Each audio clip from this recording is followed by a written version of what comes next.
तो आज मैं आपको एक अनोखी रहस्यमय कहानी सुनाऊंगा। अगर आप चैनल पर नए हैं तो अभी सब्सक्राइब कर ले तथा कहानी पूरा देखे। अंत में एक अनोखा रहस्य छुपा है। धन्यवाद। तो सुनिए। एक समय की बात है जब कैलाश पर्वत की बर्फीली चोटियों से दूर विंध्य पर्वतमाला के घने जंगलों में एक छोटी शांत बस्ती थी जिसका नाम था शांतिवन। इस बस्ती के निवासी घोर शिव भक्त थे, परंतु एक नई समस्या ने उन्हें घेर रखा था।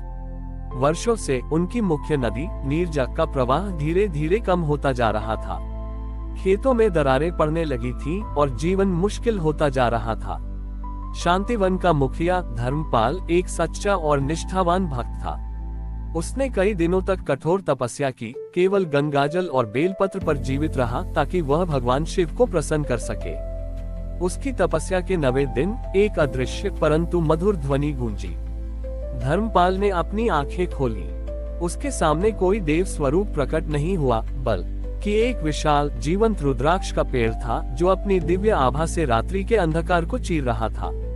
पेड़ के तने से एक तेजस्वी रुद्राक्ष गिरा और धर्मपाल के हाथों में आकर टिका। रुद्राक्ष गर्म था और उससे एक कोमल शांत ऊर्जा निकल रही थी। तभी धर्मपाल को आकाशवाणी सुनाई दी जो स्वयं शिव की थी। ग्रेटर देन धर्मपाल, मैं तुम्हारी भक्ति से प्रसन्न हूँ। ये रुद्राक्ष मौन शक्ति से अभिसिंचित है। तुम इसे नीरजा नदी के सबसे सूखे उद्गम स्थान पर रख दो। ये रुद्राक्ष कोई जल नहीं बरसाएगा, न ही कोई चमत्कार करेगा। ये केवल मौन रहकर तुम्हारी बस्ती के भीतर के असंतोष और कलह को शांत करेगा। नदी का प्रवाह भौतिक कारणों से नहीं, बल्कि तुम्हारे लोगों के मन की अशांति के कारण थमा है। जैसे जैसे मन शांत होगा, प्रकृति स्वयं संतुलित हो जाएगी। ग्रेटर देन धर्मपाल आश्चर्यचकित था। वह समझ गया कि समस्या पानी की नहीं, बल्कि लोगों के बीच बढ़ते लोभ, ईर्ष्या और छोटी छोटी बातों पर होने वाले झगड़ों की है। नदी का सूखना केवल प्रकृति का एक प्रतिबिंब था। धर्मपाल तुरंत रुद्राक्ष को लेकर बस्ती पहुंचा। उसने सभी निवासियों को इकट्ठा किया और बिना कोई लंबा चौड़ा भाषण दिए रुद्राक्ष को एक ऊंचे चबूतरे पर स्थापित कर दिया। उसने बस इतना कहा, ये भगवान का प्रसाद है, इसे देखो, पर इसके सामने कोई विवाद न करो। अगले कुछ सप्ताहों तक शांतिवन में एक अद्भुत परिवर्तन आया। जब भी कोई दो व्यक्ति झगड़ने के लिए उद्यत होते, उनकी नजर उस शांत रुद्राक्ष पर पड़ती। रुद्राक्ष की मौन स्थिर उपस्थिति में उनकी क्रोध की अग्नि धीरे हो जाती। लोगों ने महसूस किया कि व्यर्थ के वाद विवाद से शक्ति और समय नष्ट होता है। वे अपने पड़ोसियों के प्रति अधिक सहनशील और दयालु बनने लगे।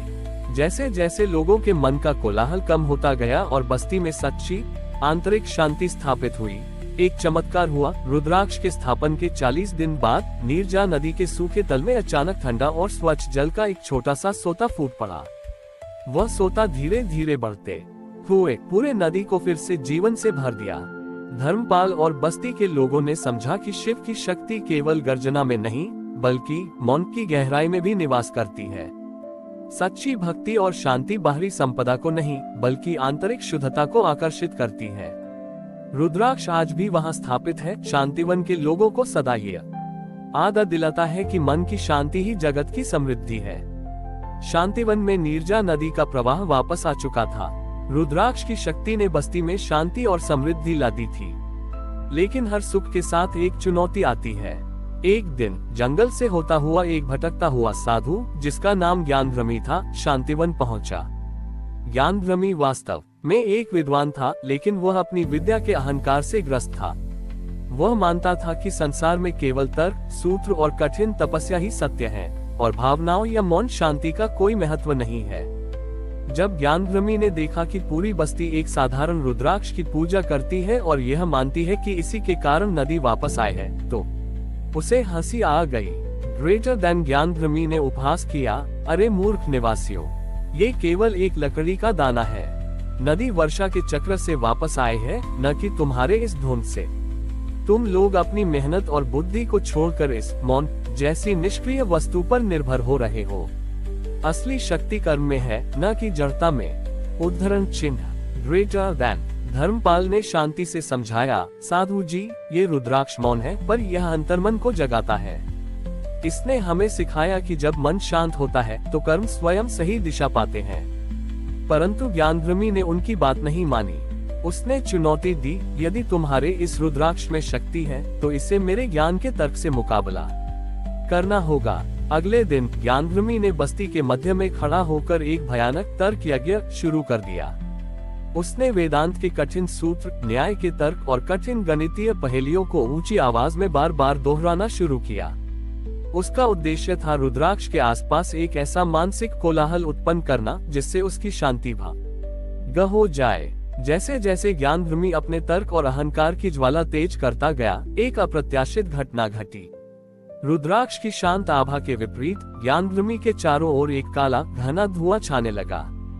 ये धुआं कोई भौतिक धुआं नहीं था, यह उसके अज्ञान, अहंकार और ईर्ष्या का मूर्त रूप था। कुछ ही समय में वह धुआं इतना घना हो गया कि ज्ञानद्रुमी की आंखें जलने लगी। वह तर्क करना भूल गया और उसकी आवाज लड़खड़ाने लगी। वह चिल्लाया, यह क्या हो रहा है? मेरा ज्ञान, मेरे सूत्र। रुद्राक्ष की मौन शक्ति ने उसके बाहरी शोर को नहीं तोड़ा, बल्कि उसके भीतरी शोर को उजागर कर दिया। ज्ञानद्रुमी की विद्या एक खोखली तलवार थी जो उसके अपने ही अहंकार के काले बादलों से घिर गई। धुएं के बीच ज्ञानद्रुमी को अपनी भूल का एहसास हुआ। उसने घुटने टेक दिए और रोते हुए रुद्राक्ष से प्रार्थना की। जैसे ही उसका अहंकार टूटा, धुआं छट गया। वहां कोई देव स्वरूप प्रकट नहीं हुआ, लेकिन ज्ञानद्रुमी को अपने अंतर्मन से एक स्पष्ट शिव संदेश मिला। ग्रेटर देन ज्ञानद्रुमी। तर्क और विद्या आवश्यक है, परंतु वे तब तक व्यर्थ हैं जब तक मन की भूमि अहंकार से दूषित है। ये रुद्राक्ष मौन नहीं, बल्कि स्थिरता का प्रतीक है। जब बुद्धि स्थिर होती है तो उसे ज्ञान और अहंकार के बीच का अंतर स्पष्ट दिखाई देता है। सत्य शिव है और शिव शांति में है। Greater than. ज्ञानद्रुमी ने अपनी गलती स्वीकार की और शांतिवन के चरणों में सिर झुकाया। उसने समझा कि सबसे बड़ा ज्ञान शब्दों में नहीं, बल्कि शांत अंतर्ध्यान में निहित है। उसने वहीं रहकर अपनी विद्या का उपयोग अब लोगों की सेवा और शांतिवन की समृद्धि के लिए करने का प्रण लिया, न कि अपने अहंकार को बढ़ाने के लिए। शांतिवन ने अब दोहरी समृद्धि प्राप्त की, रुद्राक्ष से आंतरिक शांति और ज्ञानद्रुमी से सही दिशा में प्रयुक्त हुआ ज्ञान। ये कहानी हमें सिखाती है कि सच्ची शक्ति आंतरिक स्थिरता में है, न कि बाहरी प्रदर्शन या कोलाहल में। हमारी और भी आध्यात्मिक एवं अनोखी कहानियां देखने के लिए हमारे चैनल पर जाएं तथा धार्मिक एवं पौराणिक अनोखी कहानियां हमारे चैनल पर है। कृपया जाके देखें तथा हमारे चैनल को सब्सक्राइब करके रखें और वीडियो लाइक जरूर करें। धन्यवाद।